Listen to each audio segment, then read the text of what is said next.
Hey there, Tiffany Thomas here with wealthytiffany.com, and in today's video we're going to talk about whether or not to invest in a condo, a townhome, or a single family home. And before we dive in, if you guys are ready for financial freedom, comment freedom below in the comments. And don't forget to hit the subscribe button to subscribe to my YouTube channel and hit the little bell to get notified on when I post new videos. And don't forget to like and share this video. And if you are serious about becoming financially free sooner than later, click the link below this video in the description and I can help you do that. Okay, so let's talk about whether or not we should invest in a condo, a townhome, or a single family home. So let's talk about the differences in these three properties. A condo is just a single level, and there can be someone below you or above you. If you're in the middle, or if you're on the bottom, then there would be 2 units above you. Or if you're on the top, then there would be 2 units below you. So there's people above or below, depending on which unit you're in. And then there's also people on the side of you. So it could be on one side or both sides, depending on which unit you're in. So a condo, you kind of have people surrounding you. You could even have people on the back side as well. So it's usually just a single level, and there's people surrounding you on top, bottom, back, sides, depending on which unit you have. And then a townhome is usually multiple levels, so it could be 2 stories high, or it could even have a basement. But you have all of your levels up and down, and then you have people that would share a wall with you next to you. It could be on both sides and even on the back side as well, depending on the setup of the townhomes. But there's no one below you or above you in townhomes. There's just people sharing walls next to you and behind you. And then a single family home is a completely separate house. No one is sharing any walls with you. So you have all of your levels up and down, and you have your privacy. So there's no one sharing walls with you. It's just a single family home, a standalone unit. So those are the main differences in these 3 types of properties. And with a condo and a townhome, there is what is called an HOA fee. This is a homeowners association fee.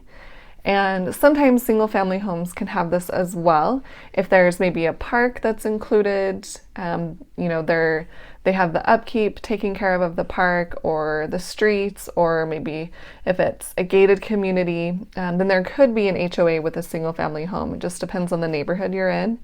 And if it's more in a complex, rather than just an open neighborhood.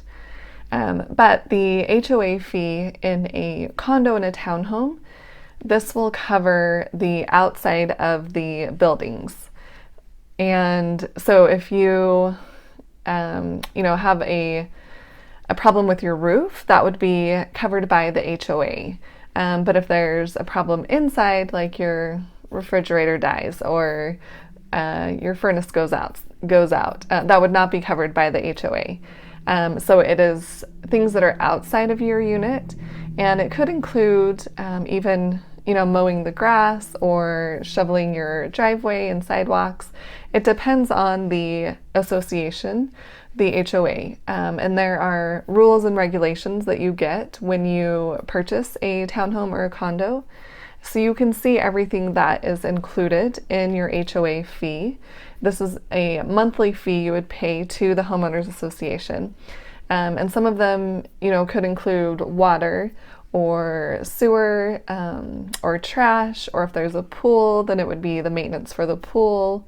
If there's a tennis court, then it would be the maintenance for the tennis court or a clubhouse, different things like that. So these amenities that are included in your complex of the townhome or the condo would be included in your HOA fee.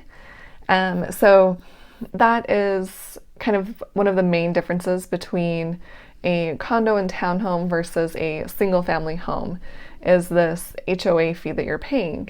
So you're not in charge of your sprinklers or mowing your grass if you are in a condo or a townhome. But if you have a single family home, then of course you're going to be in charge of those things. You would be, in charge of shoveling your own driveway and taking care of your sprinkling system, cutting down your own trees, landscaping.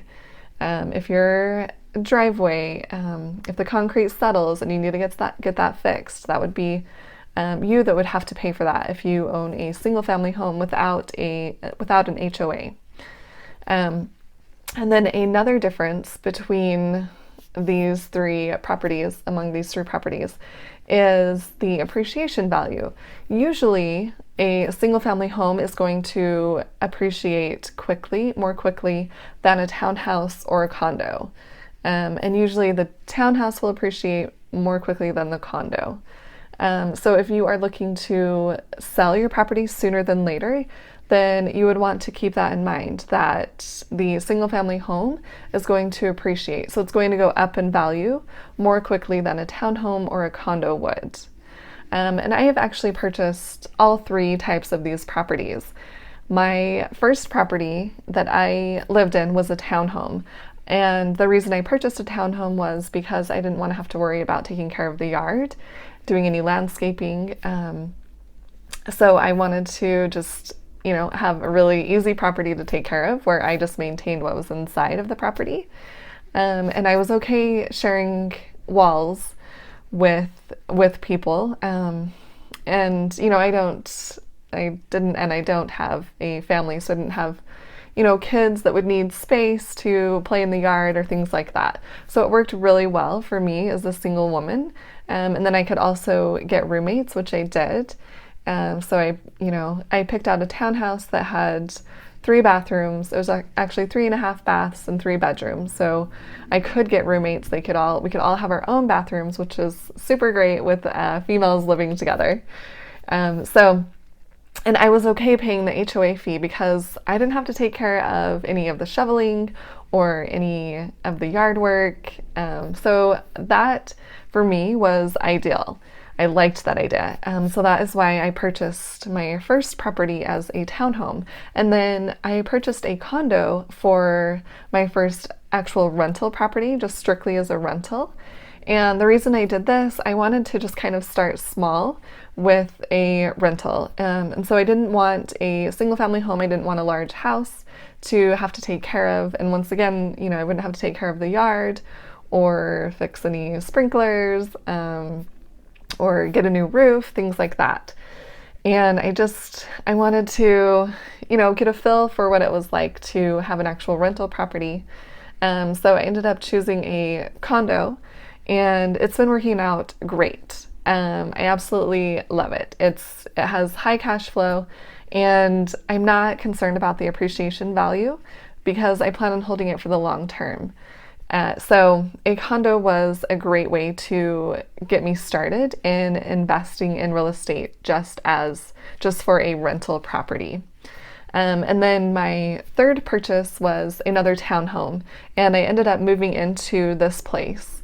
And it was once again an ideal situation for a single female. I have roommates, and they help cover the mortgage payment, and none of us have to mow the grass or shovel the driveway. So I just decided it was worth it to pay that HOA fee and have those extra items taken care of for me, so I wouldn't have to do that. And then I ended up purchasing a single family home earlier this year, and I am renting that out. And this has been a great investment as well. I felt like it was time to buy a bigger property for a rental property. This one has 4 bedrooms, and with it having 4 bedrooms, then I can charge more for it. And of course, my mortgage payment is higher. But once I pay off that mortgage, then I will be making even more money with this property because it is a larger home and it is a single family home. It's a standalone unit. So the people living in it have their privacy. And yes, I do have to take care of the landscaping, and if I need a new roof, luckily it just got a new roof last year, so I don't have to worry about that for a long time. But, I kind of just took all of these things into consideration, and I decided what would work best for me. And I have another friend who invests in real estate properties, and he only buys single family homes. He doesn't think it's worth it to pay an HOA fee, and he's been very successful with that. But he's also kind of, a handyman. He knows how to fix things, he knows how to take care of a yard. So I feel like he feels more comfortable going that route. So that works great for him. So you kind of just want to figure out, okay, what is it that I want to be taking care of? Do I think that an HOA fee would be worth it, or am I really looking for the appreciation value? So you want to just take all of these things into consideration, see what would work best for you. And I've seen great results with all three types of these properties. So if you are, doing your homework, you're doing what you feel comfortable with, you run the numbers and they work for you, then any three of these properties can be a great investment. It just depends on what you're looking for and what you're comfortable with. Hopefully these tips have helped you out, and you can see the difference between a condo, a townhome, and a single family home, and kind of what you are looking for. So please, if you found this video helpful, please like it and share it with someone else who would find this information valuable. And don't forget to subscribe to my YouTube channel. And if you are serious about becoming financially free sooner than later, make sure and click the link below this video and I can help you do that. And I will see you in the next video. Thanks.